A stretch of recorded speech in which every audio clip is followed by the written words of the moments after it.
European theater during World War II. And I want to take just a moment to honor their service and their sacrifice. Thank you to all of our veterans. You are truly, truly our heroes.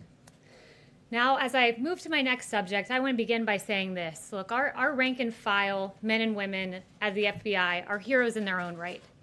They protect this country from domestic crime, and we thank them for their service. They work hard, and once again, we owe them a debt of gratitude. But that is separate and apart from what I'm about to address right now. The FBI exists to investigate crimes, but in the case of Lieutenant General Michael Flynn, it appears that they might have existed to manufacture one. As the motion filed by the Department of Justice yesterday explained, the FBI set out to interview General Michael Flynn when they had no predicate for any investigation of any crime. Over the past week, we learned from a handwritten note the true intent behind the FBI's investigation of Lieutenant General Michael Flynn.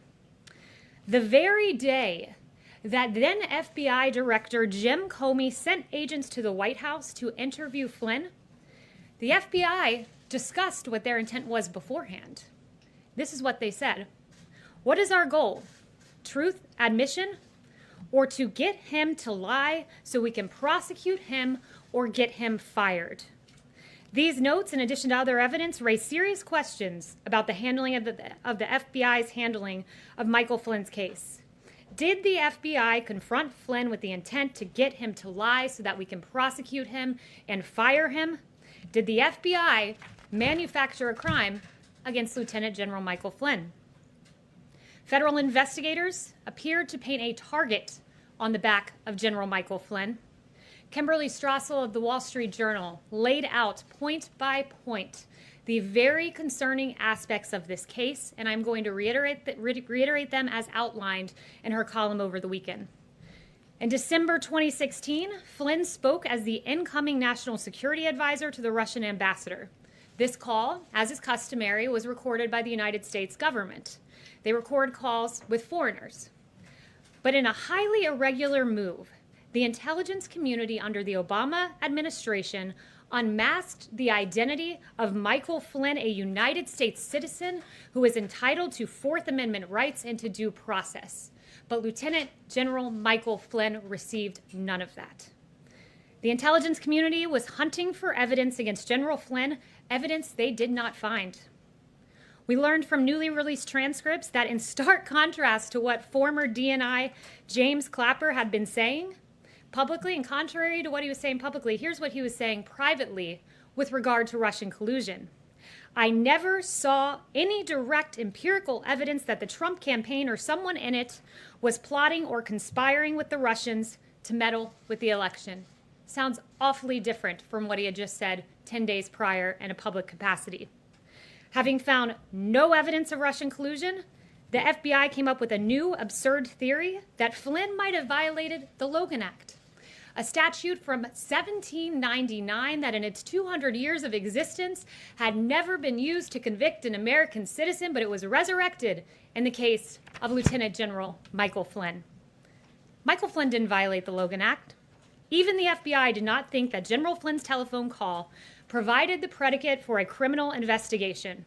In fact, in January of 2017, an internal FBI document concluded that Flynn was, quote, no longer a valid, viable candidate for investigation. Disgraced FBI agent and noted Trump hater Peter Strzok disagreed, texting this: hey, if you haven't closed that Flynn case yet, don't do so yet, end quote. So the Flynn case remained active. This was a good thing for Peter Strzok, but it was a bad thing for justice. It was a bad thing for the rule of law. According to yesterday's motion to dismiss the case against Lieutenant General Michael Flynn, it said this: Mr. Strzok immediately relayed the, quote, serendipitously good news to Lisa Page, special counsel at the FBI, remarking, quote, our utter incompetence actually helps us. That's right, their utter incompetence to close the case against Lieutenant General Michael Flynn was something to be serendipitously celebrated. The scheme to manufacture a case against Michael Flynn continued. After President Trump entered office, the FBI's partisan pursuit of General Flynn proceeded under Jim Comey's FBI. Despite possessing a transcript of Flynn's entire conversation, the FBI decided it was somehow necessary to go ask General Flynn what happened on the call, despite having a transcript in their possession. The only motive would have been to, quote, get him to lie. They advised him he didn't need a lawyer present. Imagine that, you're an American citizen. You don't need a lawyer, we're just coming in to have a chat. They didn't inform their superiors at the Department of Justice about their intent to interview Flynn, despite their own attorney at the FBI saying, if we usually tell the White House, then I think we need to do what we normally do. But they ignored the advice of FBI counsel, and they went in to interrogate Michael Flynn.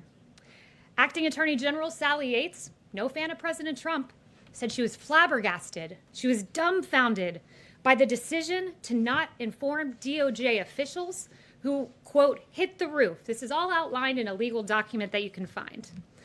Additionally, when the FBI arrived at the White House, they did not even warn lawyerless Flynn about the consequences for providing an inaccurate response. The interrogation of Michael Flynn was not an inquiry. Make no mistake, it was a trap. Even more troubling was the fact that after the interrogation of Flynn, former Deputy Director of the FBI, Andy McCabe, concluded that he, quote, didn't think Flynn was lying. But the case against Flynn continued. We were pleased to learn yesterday that the Justice Department moved to drop the case against General Michael Flynn. Though it took several years, it is encouraging to see that justice finally prevailed. As we move forward as a country, it's important to take these revelations very seriously in order for Americans to have faith in our justice system. If the top leadership of the FBI can target a 3-star general who served this country for 3 decades, make no mistake, they can target you. It's hard to believe that this happened in the United States of America. General Michael Flynn's life was forever changed. He had to sell his home. He faced financial ruin. His family was even threatened with prosecution. But despite all of that, here's what Michael Flynn put out yesterday in his first reaction to the motion to dismiss. If we can play the video, let's go ahead and play it.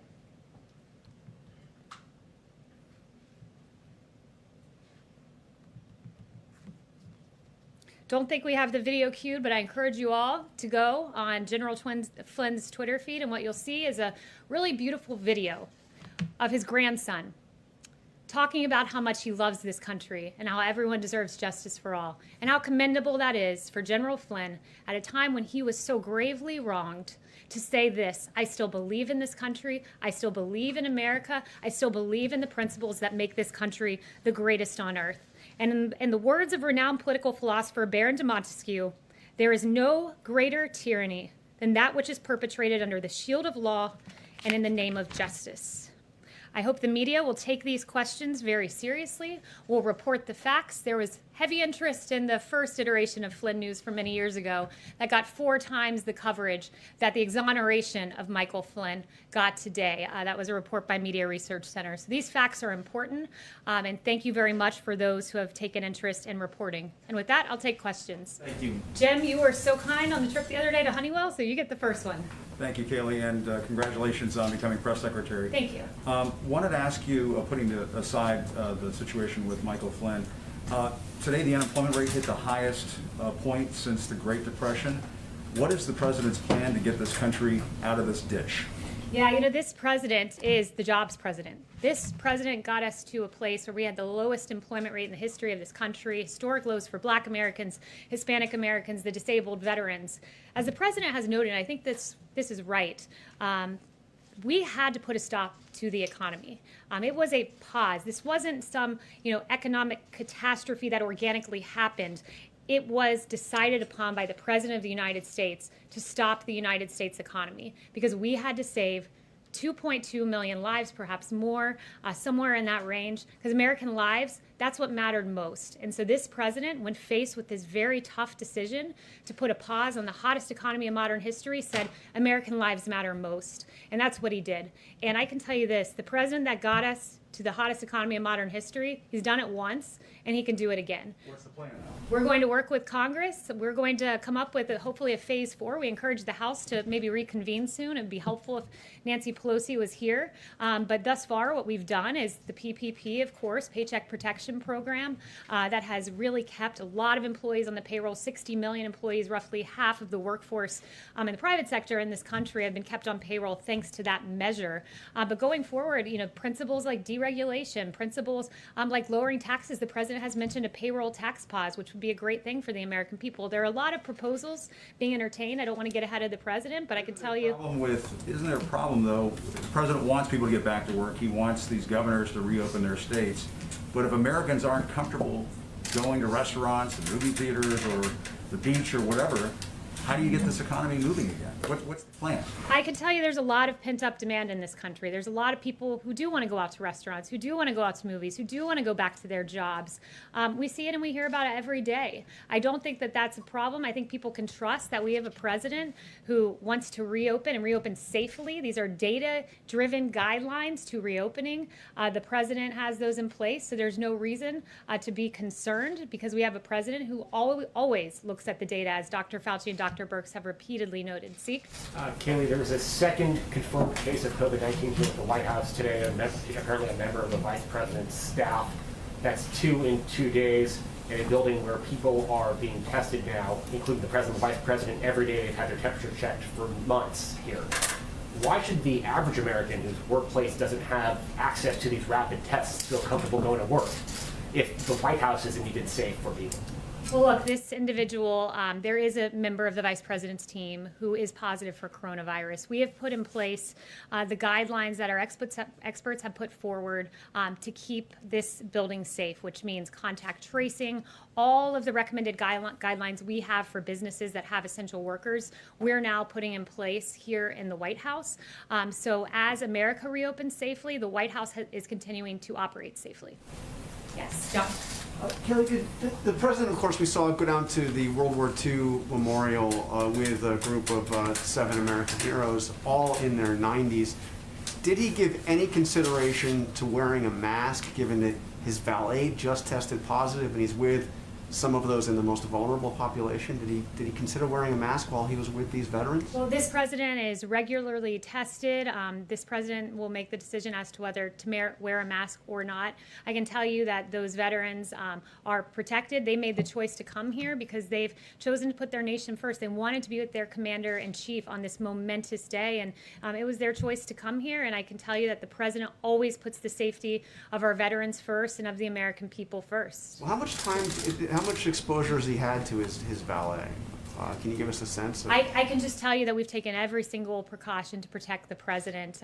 The same guidelines that our experts have put in place. We clean the facility. We social distance. We keep people 6 feet away from one another. So we've done every single thing that Dr. Birx and Dr. Fauci have asked us to do, and I can assure the American people that their commander-in-chief is protected. Yeah. Thanks, Kayleigh. I want to ask you about the Gilead drug, remdesivir. Which government agency is in charge of distributing that drug, and is the White House satisfied with how that drug is being distributed around the country? Yeah, I actually just spoke with Dr. Birx about this. She is going to be working and consulting as to where this drug should go. She's the person who's constantly reviewing the numbers, constantly reviewing the data. I'm in task force with her every day, and she really has the best grasp as to how that should be distributed. So she will be one of the chief consultants as to how that drug is distributed, which I would note 1.5 million vials donated by Gilead. We're so thankful for that. This drug is promising, and we want to get it to the American people and to the areas that need it most. Ganesh? Hi, thanks so much and congratulations on the new gig. It's my Thank first you. time seeing you at the podium. And, I have 2 quick questions. The first one's about what's the possibility of the federal government getting involved in the Ahmaud Arbery case, given that Georgia doesn't have any hate crime laws? If it's proven that these men chased and killed Ahmaud Arbery because he was an African American and they racially profiled him, would the Justice Department consider getting involved? Look, first I want to say that my heart goes out to the family of Ahmaud. I can't imagine what they're going through right now. My heart breaks for this family. I know the president's heart breaks. I've spoken to him about that. And I can tell you, we will follow the facts right now. As you know, it's in the court in Georgia. It's a state matter, but absolutely we will be following every detail. And I'd refer you to DOJ, but as the facts merit, I'm certain that they'll be following those facts. And you had a second question? The second question I have is, in 2015, shortly after the president said that some Mexican immigrants were rapists and criminals, you said that that language was racist and hateful. Do you still believe that today? Well, I'm actually glad you asked that, because for about the first 4 weeks of the election, I was watching CNN and I was naively believing some of the headlines that I saw on CNN. And Reading headlines, that's fine. I just want to know if you also personally still believe that. I'm actually not going to read the headlines. So I very quickly came around and supported the president. In fact, CNN hired me. I was on many 8-on-1 panels where I proudly supported this president, who I believe is one of the best presidents, if not the best president this country will ever have. But I would encourage the individual who did that analysis of my past, rather than focusing on me, he really should be focused on some of the very guests CNN chose to have on their network. He should be focused on, over here, Jim Clapper, who said, 10 days before he privately told investigators there was no evidence of collusion, that Watergate pales in comparison to the Russia probe. I'd encourage them to look at Samantha Powers, who's privately saying, I'm not in possession of any evidence of collusion. Ambassador Rice, I don't recall intelligence or evidence of any collusion. Former Attorney General Loretta Lynch, I do not recall that being briefed to me. And for 3 years, 2 years, probably more than that, CNN ran with the collusion narrative.